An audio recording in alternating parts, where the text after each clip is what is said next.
Hello fellow artists. Today I'll be sharing my top tips for drawing the animal commonly known as the horse, paying special attention to the knee cluster. So grab those pencils, hop in the saddle, and prepare to allow your soul to ride off into the sunset. Okay, to get started today, as always, you're only going to need three things: your pencil, paper, and your soul. We're just going to jump right in. Much like with my wolf tutorial, we're going to be starting with the head, because of course a horse is an animal, and as I explained last time, the head is a very important part, given brain matter and things like that.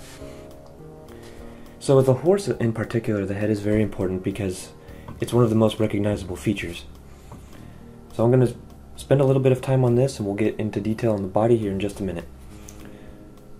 So again, I'm starting with the roundness of the upper cranium.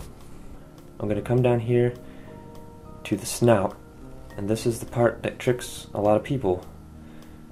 Okay, keep it straight and keep it simple.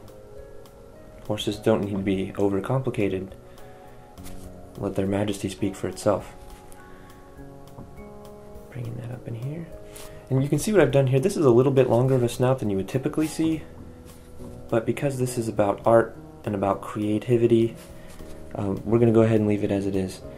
So bringing the neck down, just to get that out of the way here. Alright, first things first, the teeth.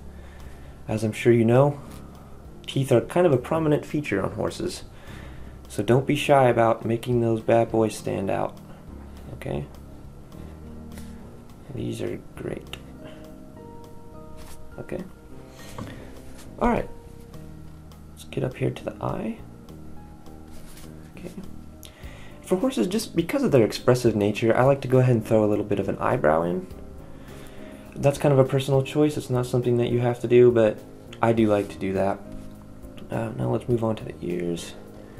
Now, unlike the wolf, remember that the horse ear is actually a round shape.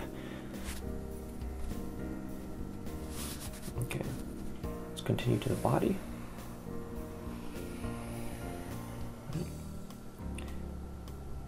Now, some people think at this point it's starting to look like a hippopotamus, but that may be true. Just keep in mind that the hippopotamus is, of course, the horse of the river, so it would stand to reason. Let's move on to the tail before we get into the legs, because I really want to focus on getting those knee clusters right today. So the tail, I'm going to come down, out. Don't forget the hair on the end of the tail.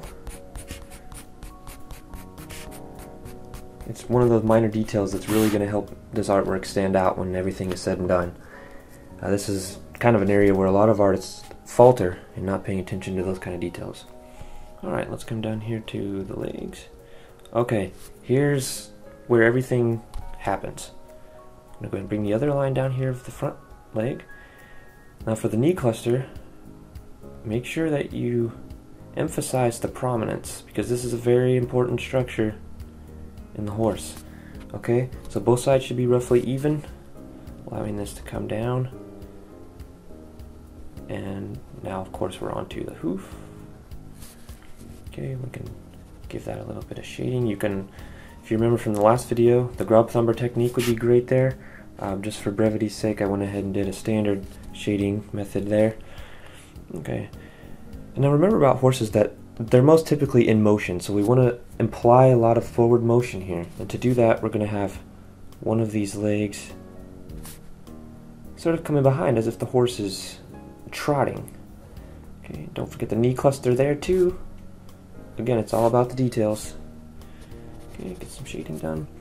That's a fantastic start that we're off to. Man, this is really coming along. Okay, again, motion with the back legs.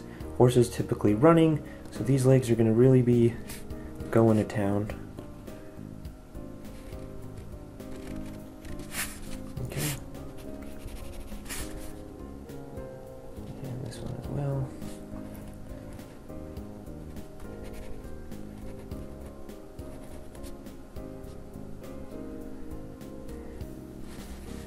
Okay, this is pretty much it. I'm going to do a little bit of background work, but again, I really want to make the point that emphasize the knee clusters, okay?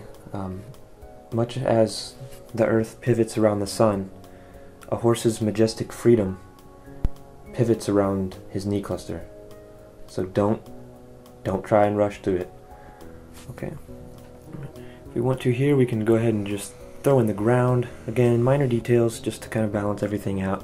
And from here, it's pretty clear to see this horse is in a very great state of forward motion. Everything's as it should. Knee clusters are functioning properly. Tail hairs, all the details are here. This is top class. Alright, so this is all done at this point. I've added a couple little minor details in here for the background as promised. If you learned something useful from this video, and you want to see some more stuff in the future, go ahead and hit that like button and subscribe. There's going to be a lot of surprises coming your way, and I'm also going to be doing some contests and challenges coming up real soon. So make sure you tune in next time. Thanks, guys.